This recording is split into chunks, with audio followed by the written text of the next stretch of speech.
Baik, selamat siang. Assalamualaikum warahmatullahi wabarakatuh. Selamat datang di kelas pengantar manajemen. Baik, di pertemuan kali ini kita masuk pada pertemuan ke-6 ya, di mana di pertemuan ini kita akan membahas mengenai penataan staf. Ya, setelah minggu lalu kita membahas mengenai desain struktur organisasi ya, struktur organisasinya sudah terdesain. Nah, sekarang kita mempersiapkan individunya ya yang akan menempati posisi-posisi di dalam struktur organisasi tersebut.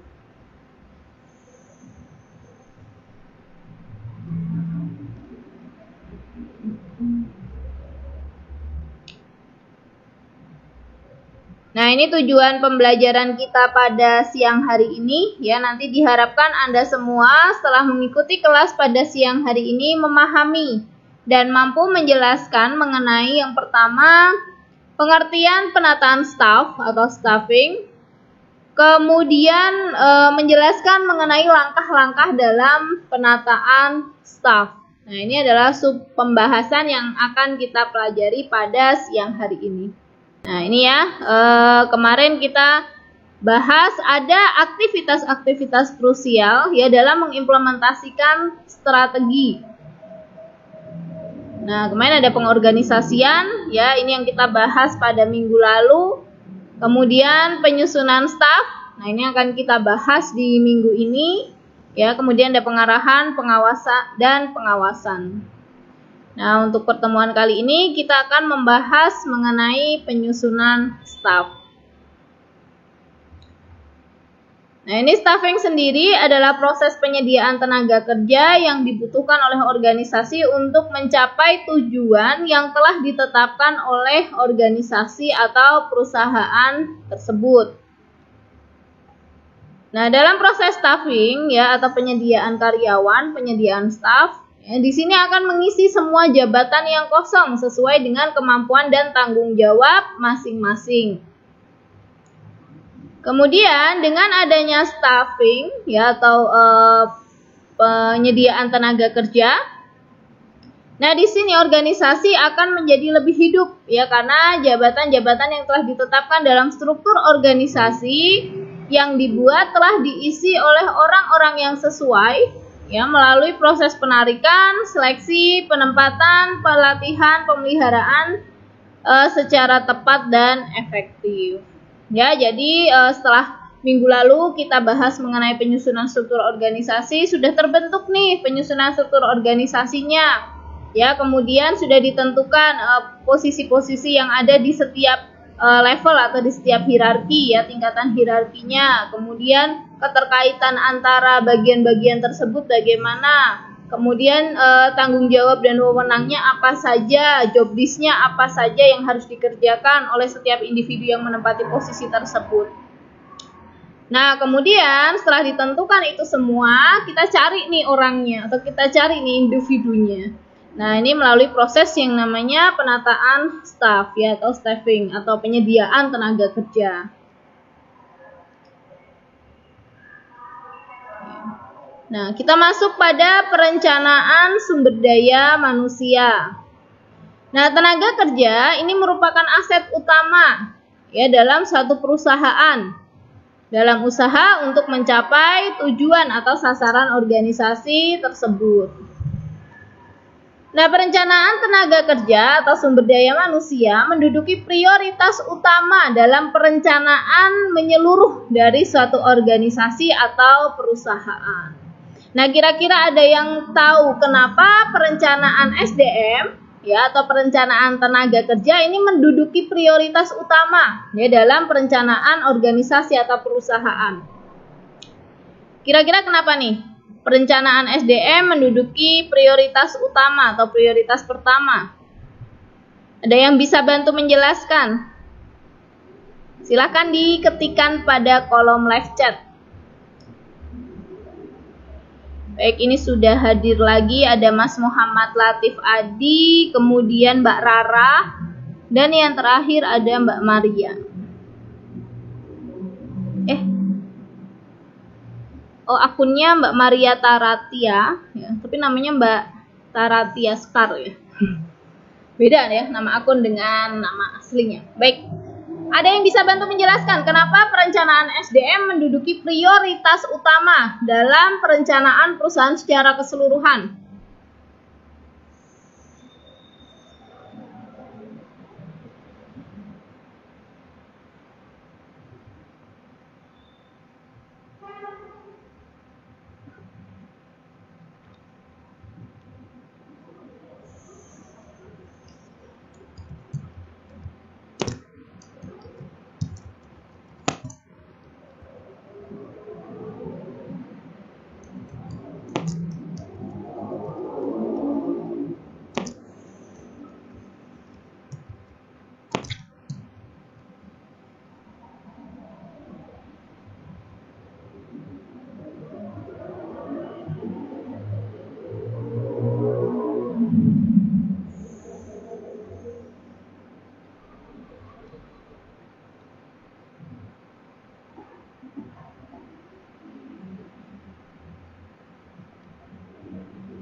Ini siapa yang mau bantu menjawab? Mbak Dewi, Mbak Yohana, Mas Koirul Danang, Mas Rafli, Mas Audi, Mas Imam. Kenapa nih kira-kira? Perencanaan SDM menduduki prioritas utama dalam perencanaan organisasi secara menyeluruh. Baik, ini ada jawaban dari Mas Imam Koiri, karena SDM merupakan faktor penentu bagaimana seluruh rangkaian kegiatan di dalam perusahaan dapat berjalan dengan baik. Oke, ada lagi yang bantu menjelaskan mengapa SDM menduduki prioritas utama dalam perencanaan secara keseluruhan.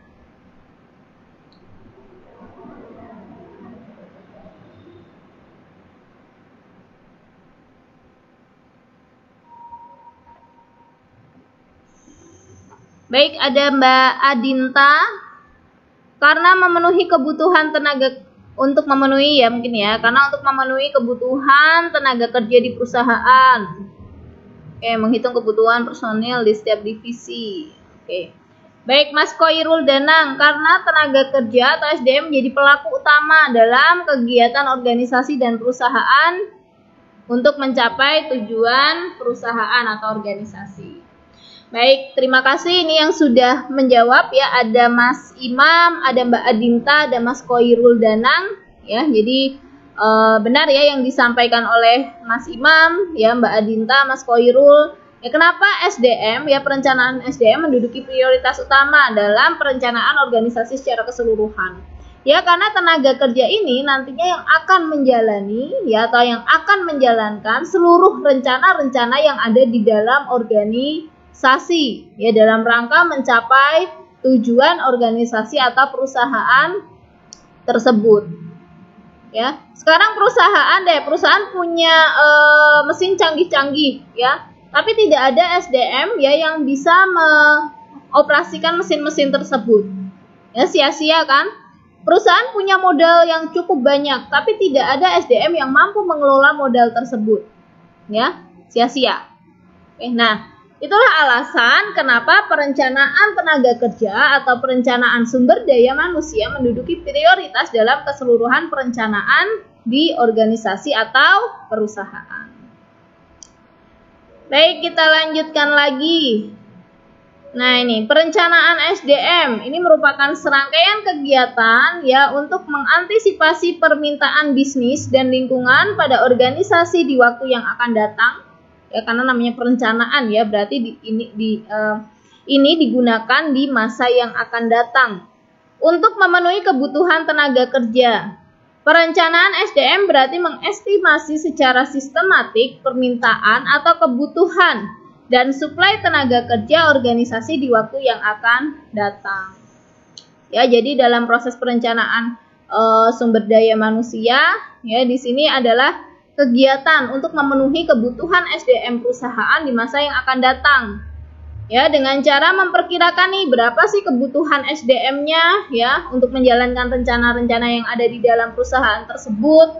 Kemudian latar belakangnya harus seperti apa ya, kompetensi yang dimiliki oleh setiap individu yang akan menempati setiap jabatan di organisasi itu seperti apa. Nah, ini masuk ke dalam proses perencanaan SDM.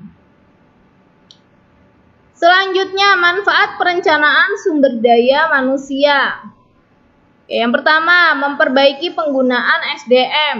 Ya, jadi agar pemanfaatan SDM atau penggunaan SDM ini bisa dilakukan secara efisien dan efektif. Kemudian memadukan kegiatan personalia. Ya, personalia ini nanti yang akan bertanggung jawab dalam pemenuhan kebutuhan tenaga kerja di perusahaan ya atau organisasi. Ya, jadi ini memadukan kegiatan di bagian personalia dengan tujuan organisasi di masa yang akan datang secara efisien. Kemudian melakukan pengadaan karyawan secara ekonomis. Ya. Nah, ini kalau nggak ada perencanaan SDM, ya.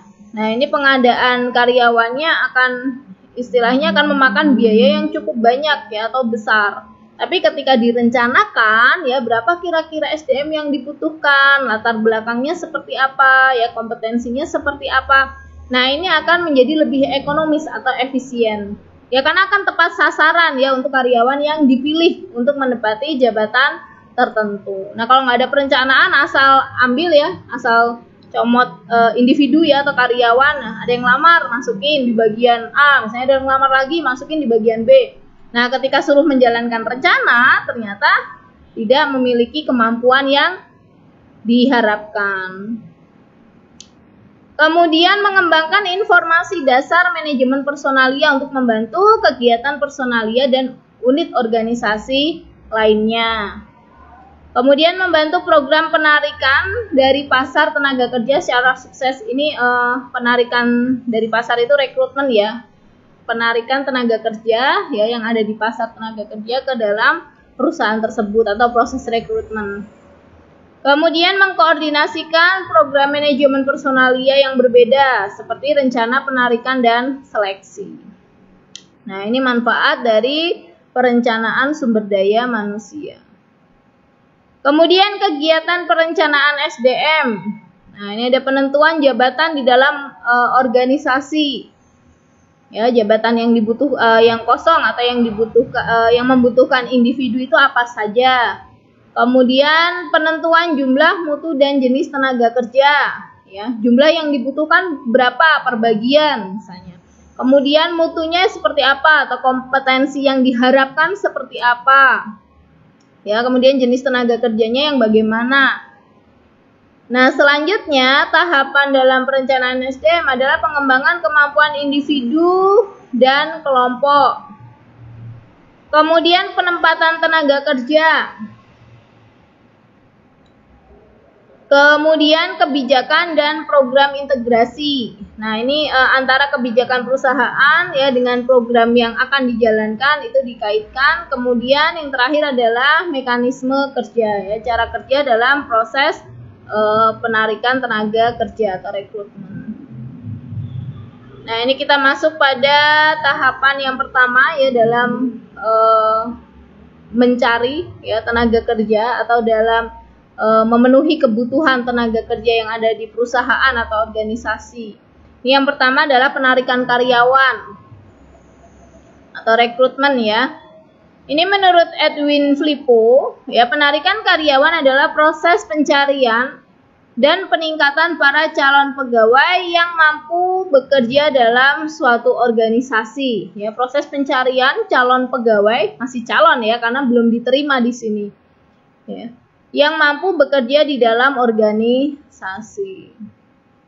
Nah, ini penarikan adalah usaha mencari dan menarik tenaga kerja agar mau melamar lowongan pekerjaan yang ada di dalam suatu perusahaan.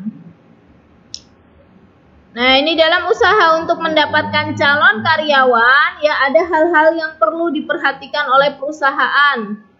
Nah, ini yang pertama adalah balas jasa yang diberikan. Ya, atau upah atau gaji ya yang diberikan oleh perusahaan kepada calon karyawannya. Nah, ini tentunya ketika perusahaan memberikan balas jasa yang tinggi ya. Nah, ini banyak nih, akan banyak calon karyawan yang melamar ke dalam perusahaan tersebut. Kemudian status karyawan, nah ini juga akan berpengaruh ya terhadap perolehan calon karyawan. Nah, misalnya yang dicari adalah karyawan tetap.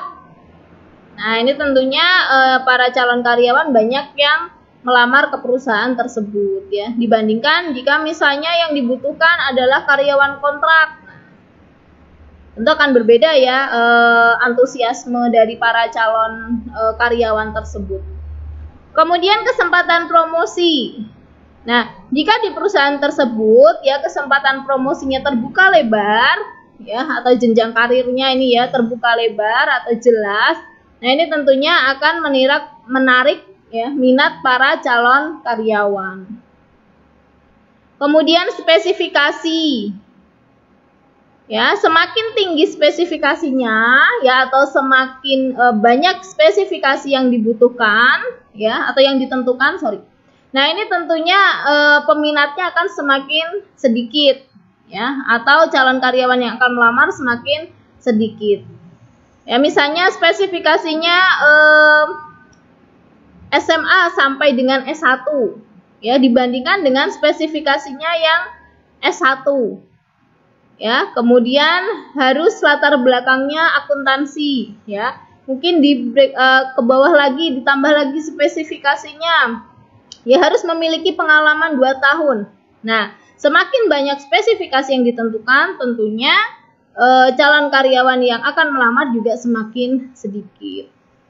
Kemudian metode penarikannya atau metode rekrutmennya ya, kalau misalnya proses rekrutmennya diiklankan ya di misalnya media massa ya dengan hanya misalnya memberitahu kepada karyawan lainnya golekno karyawan nih buat menduduki posisi ini. Nah, itu akan berbeda ya ketika misalnya diinfokan di media sosial ya atau di media cetak dan lain sebagainya. Kemudian soliditas perusahaan. Nah, ini apa ya? Image perusahaan. Ya, ketika yang membuka lamarannya misalnya BUMN. Nah, itu tentunya peminatnya akan lebih banyak ya dibandingkan hanya perusahaan swasta. Kecuali perusahaan swastanya yang memang bagus, nah itu tentu peminatnya juga akan banyak. Kemudian ini penawaran tenaga kerja. Ya, kalau misalnya penawaran tenaga kerjanya tinggi, ya di pasar tenaga kerjanya tinggi, nah ini tentu peminatnya akan banyak. Ya, tapi kalau misalnya penawaran tenaga kerjanya rendah, nah ini peminatnya juga akan sedikit. Selanjutnya kita masuk pada penentuan sumber tenaga kerja.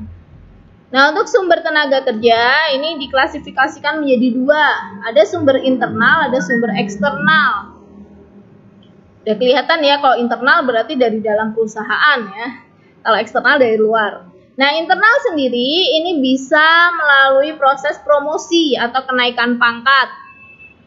Ya, misalnya nih jabatan manajer finance and accounting-nya kosong. Nah, dicari nih staf di bagian finance and accounting yang memang berkompeten ya untuk menggantikan posisi tersebut, dipromosikan ya atau naik pangkat. Nah, ini merupakan penentuan sumber tenaga kerja melalui internal. Kemudian pemindahan atau transfer ya atau rolling. Nah, biasanya kan kalau perusahaan tuh digeser-geser ya, ada proses rolling atau pemindahan ya atau proses transfer. Nah, ini masuk ke dalam penentuan sumber tenaga kerja internal. Atau karyawan ya yang pernah bekerja di organisasi tersebut ya kemudian dia keluar direkrut lagi. Kemudian teman-teman sanak famili dari karyawan sendiri. Nah, ini mepet-mepet sama nepotisme ya. Cuman ya di dalam organisasi itu tentunya ada pertimbangan khusus ya. Misalnya harus memenuhi kompetensi yang memang dibutuhkan. Ya sekarang kalau misalnya direkrut tapi tidak berkompeten di bidangnya kan sama aja, nggak bisa menjalankan rencana organisasi atau perusahaan tersebut untuk mencapai tujuan atau sasarannya. Kemudian kelebihan dari sumber internal, organisasi telah memiliki keterangan yang lengkap. Nah, biasanya untuk penentuan sumber tenaga kerja internal, ya perusahaan sudah punya data lengkap nih, prestasinya si A bagaimana, ya tingkat kedisiplinannya bagaimana, kemudian kinerjanya bagaimana, ya performanya. Nah, kemudian yang kedua, mendorong karyawan untuk berusaha naik. Nah, dengan membuka proses rekrutmen dari internal, ini akan menjadi semangat tersendiri bagi karyawan untuk bekerja sebaik mungkin, ya, karena berharapnya kan nanti saya yang dipromosi ini. Kemudian menaikkan moral kerja karyawan, jadi ya mampu meningkatkan semangat kerja karyawan, moral kerja karyawan. Kemudian dari eksternal, ini ada penggunaan rekomendasi. Kemudian pengumuman, ya mengumumkan ada lowongan pekerjaan atau melalui agen tenaga kerja, ya, atau outsourcing. Kemudian melalui lembaga pendidikan. Nah, ini kan lembaga pendidikan kan semua sudah punya career center, ya. Kayak di Stekom sendiri juga sudah punya CDC untuk career centernya. Nah, nanti kalau Anda lulus masih cari-cari, nah Anda bisa ke CDC, ya. Nah, ini adalah career center yang dimiliki oleh Stekom. Nah, ini bisa nih untuk organisasi atau perusahaan yang membutuhkan tenaga kerja tertentu menghubungi lembaga pendidikan yang memang memiliki lulusan-lulusan yang berkompeten di bidang tersebut. Atau melalui media cetak, ya, atau melalui asosiasi profesional, ya, misalnya cari accounting melalui asosiasi, ya, melalui IAI, ya, atau Ikatan Accounting Indonesia. Atau lamaran masuk secara kebutuhan. Selanjutnya kita masuk pada proses seleksi. Nah, proses seleksi sendiri ini adalah serangkaian langkah kegiatan yang digunakan untuk memutuskan apakah pelamar diterima atau tidak. Nah, dalam proses seleksi ini ada 3 hal penting yang perlu diperhatikan, ya, atau 3 masukan penting, ya, yang sangat menentukan efektivitas seleksi. Yang pertama adalah informasi jabatan, ya, yang kosong tentunya, ya. Kemudian deskripsi jabatannya seperti apa, spesifikasi jabatan, standar prestasi yang diharapkan untuk setiap jabatan. Nah, ini informasi-informasi ini dibutuhkan, ya, untuk bagian personalia sehingga ketika melakukan proses seleksi, ya, hasilnya nanti bisa sesuai dengan apa yang diekspektasikan. Kemudian memberitahukan kepada manajer personalia bahwa ada lowongan pekerjaan. Nah, ini kalau misalnya ada bagian produksi, ya, kosong. Nah, kemudian menghubungilah bagian personalia. Ini ada bagian yang kosong, saya membutuhkan staff atau membutuhkan karyawan di bagian tersebut, ya, minta tolong dicarikan. Kemudian penarikan perlu agar manajer personalia mendapatkan sekelompok orang yang dipilih. Nah, jadi proses rekrutmen itu sangat penting bagi bagian personalia, ya, atau bagi perusahaan secara umum. Ya, karena apa? Karena dengan adanya proses rekrutmen ini akan mendapatkan orang-orang, ya, yang memang dibutuhkan oleh perusahaan. Ya, jadi kalau melalui proses rekrutmen kemudian diseleksi, nah ini akan bisa sesuai dengan apa yang diekspektasikan oleh perusahaan atau apa yang diharapkan oleh perusahaan. Ya, dibandingkan misalnya minta tolong nih kepada karyawan yang lain, cariin orang dong. Nah, ketika dibawain misalnya 1 orang nih, kemudian ditempatkan di posisi tersebut, belum tentu sesuai dengan apa yang diharapkan perusahaan. Ya, jadi penting, ya, proses seleksi ini karena akan berpengaruh dalam mendapatkan sekelompok orang yang memang akan dipilih. Nah, ini tahapannya, ini biasanya, ya, dalam proses seleksi ini ada penerimaan pendahuluan, kemudian ada wawancara awal, kemudian ada tes penerimaan, ya, psikotes ini biasanya. Kemudian ada pemeriksaan referensi, ya, karena kan biasanya kita menyertakan CV, ya, kalau melamar itu. Nah, kemudian diperiksa nih referensinya sesuai apa enggak. Kemudian wawancara. Nah, ini wawancara kedua bisa dengan bagian personalia, ya, atau langsung ke user, langsung ke penyelia, ya, atau pihak yang membutuhkan jasa kita, ya. Misalnya yang dibutuhkan bagian produksi nih, nanti interviewnya langsung pada manajer produksinya. Kemudian evaluasi medis atau medical check up. Nah, ini biasanya kalau udah medical check up nih udah bakal keterima nih, ya. Kecuali hasil medical check up-nya nggak kurang bagus. Nah, ini kemungkinan ditolaknya ada. Cuman kalau udah masuk medical check up dan kita dalam kondisi sehat, itu biasanya sudah kemungkinan besar diterima. Kemudian penawaran pekerjaan dan keputusan penerimaan.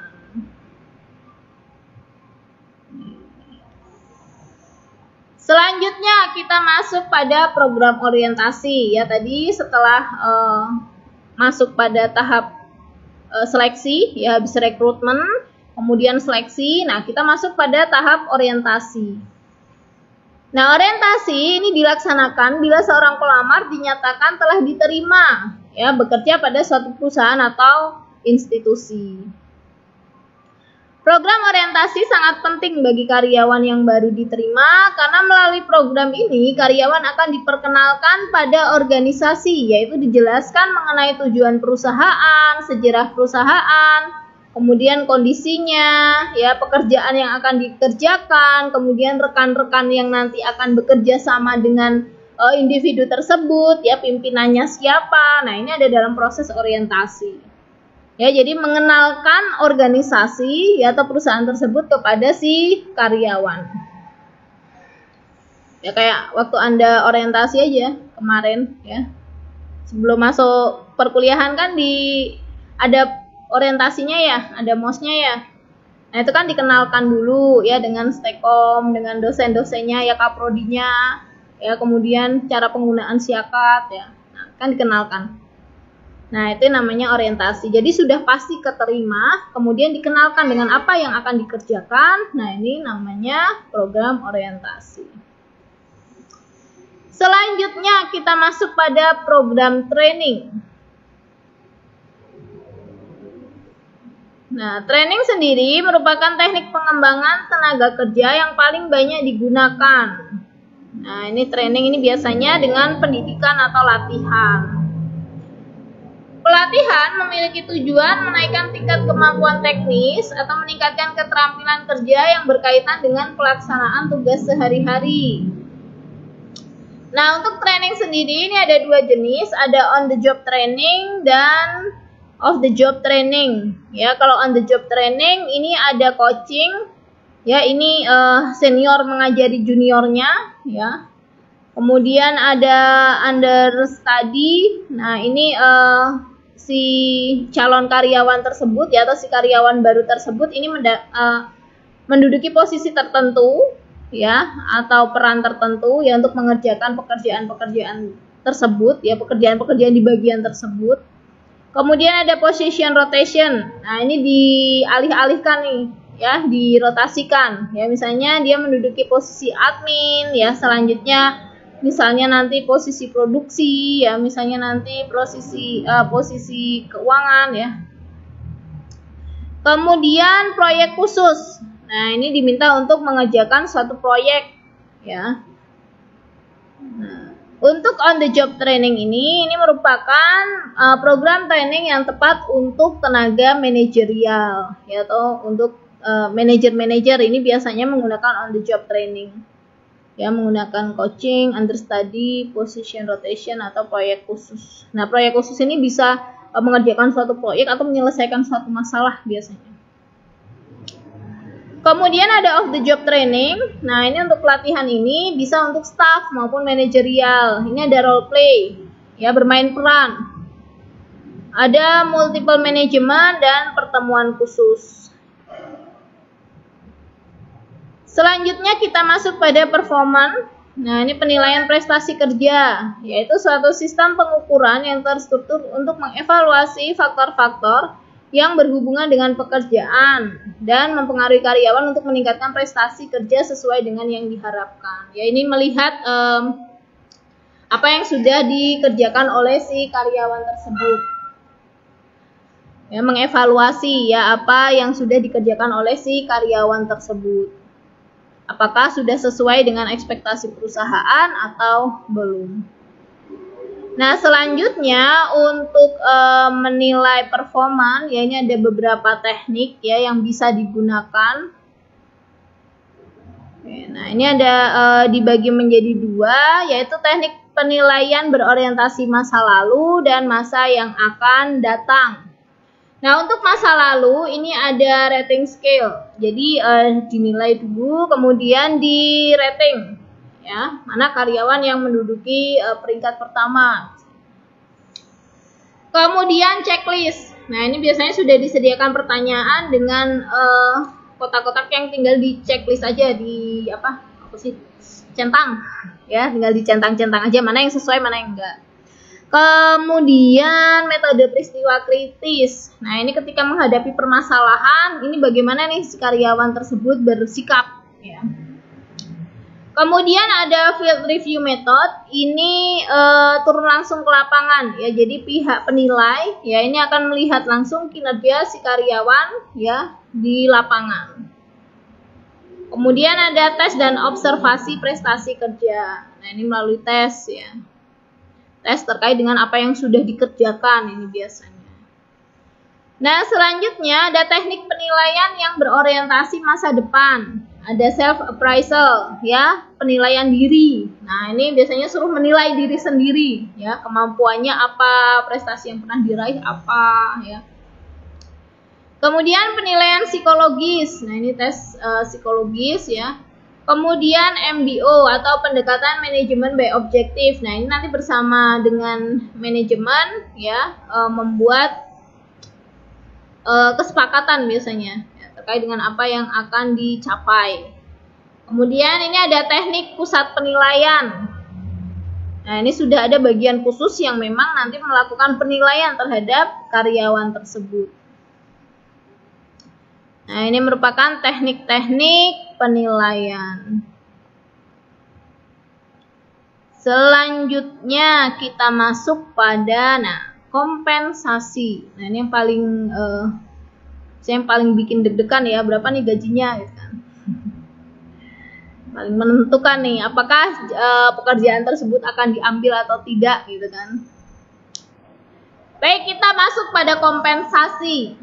Nah, kompensasi merupakan satu cara yang paling banyak digunakan oleh perusahaan untuk meningkatkan prestasi kerja, motivasi, dan kepuasan kerja para karyawan sehingga dapat meningkatkan produktivitas kerjanya. Karena itu, bila karyawan memandang kompensasi mereka tidak memadai, ya, prestasi kerja, motivasi, dan kepuasan kerja mereka bisa turun secara drastis, mungkin ya, dramatis, ya. Turun banget berarti kan. Nah, jadi ini, ya, kompensasi ini menjadi salah satu motivasi yang sampai sekarang masih digunakan, ya, oleh perusahaan. Ya, jadi misalnya untuk meningkatkan prestasi kerja, ya, ketika misalnya target-targetnya bisa dicapai nih, nah, ini nanti dapat bonus, ya, atau dapat insentif, ya. Nah, ini akan meningkatkan kinerja karyawan, ya, motivasi karyawan untuk terus meningkatkan kinerja atau produktivitasnya.